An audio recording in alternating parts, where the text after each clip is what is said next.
آخری بات کرتا ہوں۔ یزید جامع مسجد دمشق کا خطیب ہے۔ یزید پگڑی باندھتا تھا، جبہ پہنتا تھا، داڑھی رکھی تھی، جمعہ پڑھاتا تھا۔ پتہ ہے آپ لوگوں کو کہ نہیں؟ اب چل گیا پتہ؟ ہاں نہ تو کرے نہیں یار، پتہ چل گیا؟ یزید جبے والا آدمی تھا، اس نے حج بھی پڑھائے ہیں۔ تو امام حسین اس کے خلاف کیوں نکل آئے؟ جی بچے سارے شہید کرا دیے۔ یہاں تو جس کو سورت اخلاص نہیں آتی وہ بھی کہتا ہے مولوی کو ٹھیکیدار ہے دین کا، ہمارے خلاف بات کرتا ہے۔ بھئی یزید جامع مسجد دمشق کا خطیب، خطبے دینے والا، بلکہ امام حسین 10 محرم کو خطبہ دینے لگے کہ مجھے کیوں قتل کر رہے ہو؟ تو ابن سعد کہنے لگا حسین لمبی تقریر نہ کر، ہمارا جمعہ لیٹ ہو رہا ہے، ہمیں نماز پڑھنی۔ یعنی ابھی حضور کے اہل بیت کو قتل کریں گے اور ابھی کہیں گے اللہم صلی علی محمد وعلی آل، اس طرح کے مسلمان تھے۔ یزید تو بھائی جمعہ پڑھانے والا بندہ تھا، بڑا شاندار خطبہ دیتا تھا، امام حسین کیوں نکلے اس کے خلاف؟ سارے خطبے امام حسین کے۔ امام علی مقام ہر جگہ پہ یہ کہتے ہیں کہ چونکہ یزید نمازیں چھوڑ کے پڑھتا ہے، چونکہ میں نے اپنی آنکھوں سے اسے مدینے میں شراب پیتے دیکھا ہے، چونکہ رنڈیوں کا ناچ دیکھتا ہے، مجرا، گندی مووی، مجرے دیکھتا ہے، مجرے، عورتوں کا ناچ دیکھتا ہے، اللہ کے حلال کو حرام اور حرام کو حلال کہتا ہے، لہذا مسلمانوں کا حکمران بننے کے قابل ہے۔ اور امام علی مقام نے فرمایا اور خطبے میں فرمایا یزیدیوں تم مانتے نہیں کہ وہ شرابی ہے؟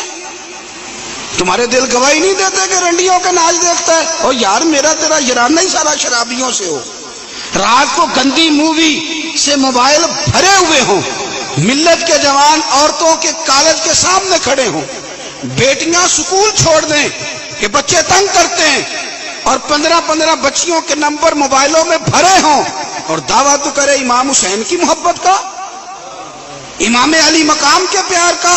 میں ذمہ داری سے کہتا ہوں جو بے حیائی کرتا ہے، فحاشی پھیلاتا ہے، گند کو فروغ دیتا ہے، قیامت کے دن حضرت عباس اس کا گریبان تھام کے میدان محشر میں کھڑا کر لیں، حضرت علی اکبر اسے محشر کے میدان میں کھڑا کریں، پوچھیں گے ہم نے جوانیاں لٹا دی شراب کباب کے خلاف اور تمہاری راتیں اس کے ساتھ بسر ہوتی رہی؟ دوستی قاتل سے بھی، مقتول سے یارانہ بھی، دیگے امام حسین کی پکانا اور پرموٹ یزید کی سوچوں کو کرنا، نظریں بھی گندی، باتیں بھی گندی، گفتگو بھی میلی، اور صبح و شام باتیں بے حیائی کی، اور تذکرے امام حسین کے ہم سے نہ رقم ہوں گے قصیدے یزید کے، ہم لوگ تو حسین کے سیرت نگار ہیں۔ ایک دروازہ کھٹکھٹاؤ، ایک، ہم مومن ہیں، مسلمان ہیں، خبردار یہ گند مند سارا ڈیلیٹ کرو، ہمارا اس سے کیا لینا دینا، اور یہ گند ہمیں مائل بھی نہیں کر سکتا۔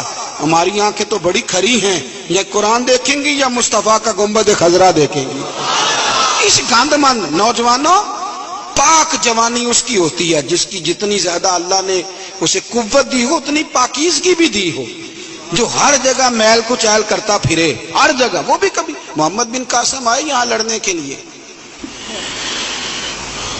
تو ایک دن صبح ایک بزرگ سے ملاقات ہوئی تو بڑا پریشان محمد بن قاسم، تو بزرگ کہنے لگے بیٹے کیوں اتنی ٹینشن ہے؟ کیا کہنے لگے جناب نہ تو ہمیں ہندوستان کی زبان آتی نہ رستوں کا پتہ ہے، راجے دہر سے مقابلہ کیسے لڑیں گے؟ انہوں نے کہا تو ہمت کار، میں دعا کروں گا اللہ مدد کرے گا۔ چند دنوں کے بعد محمد بن قاسم پھر اس بزرگ سے ملے تو بڑے حشاش بشاش، بزرگ کہنے لگے کیا بات ہے بڑے خوش ہو؟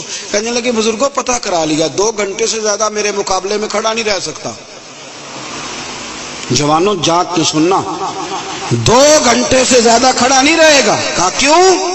کہنے لگے میں نے پتہ کرایا ہے وہ نظر کا گندا ہے، اس کی تو ماموں کی بیٹیاں اس کی نظر سے نہیں بچتی، گندا ہے نظر کا، پھپھو چچا اور خالہ کی بیٹی کو بھی تاڑتا ہے، راجہ دہر گندا ہے، گندے لوگ میدانوں میں ٹھہر نہیں سکتے، 2 گھنٹے کے بعد بھاگ جائے گا۔ میں 17 سال کا جوان ہوں، چڑھتی جوانی ہے، پر اگر زبان پر کوئی چیز جاری رہتی ہے تو مصطفیٰ کریم کے دین کے ترانے جاری رہتے ہیں۔ یہ کیا بات ہوئی کہ مسلمان ہو کلمہ گو اور وہ کہہ جی ہو بڑا مشکل ہے جوانی میں بچنا؟ کیا مشکل ہے؟ کون کہتا ہے مشکل ہے؟ کس نے کہا ہے مشکل ہے؟ جوانی تو نام ہی پچ جانے کا نام، حوصلے ہی سارے جوانی میں ہوتے. اور تیری جوانی پر اقبال نے اپنے بیٹے کو دعا دی تھی. اس نے کہا تھا حیا باقی نہیں ہے زمانے کی آنکھ میں، خدا کرے کہ رہے تیری جوانی بے داغ. خدا کرے کہ. اور بھائی کیسے تو کہتا ہے کہ میں ایک منٹ، تو عاشق رسول ہے، تو عاشق امام حسین ہے، تیرے اوپر کسی غیر کا رنگ چڑھ جائے، او کچا رنگ للاری والا جیڑا چڑھدا لیندا رہندا، اے عشق تیرے دا رنگ محمد چڑھ جائے پھر نہیں لیندا. اس لیے حسین والے بنے، حسین والے. ہر یزیدی کے خلاف لڑنا سیکھیں، بات کرنا سیکھیں. چند باتیں عرض کی ہیں. ایک تو سادگی اختیار کریں، دل کی صفائی اختیار کریں، قرآن اور عبادت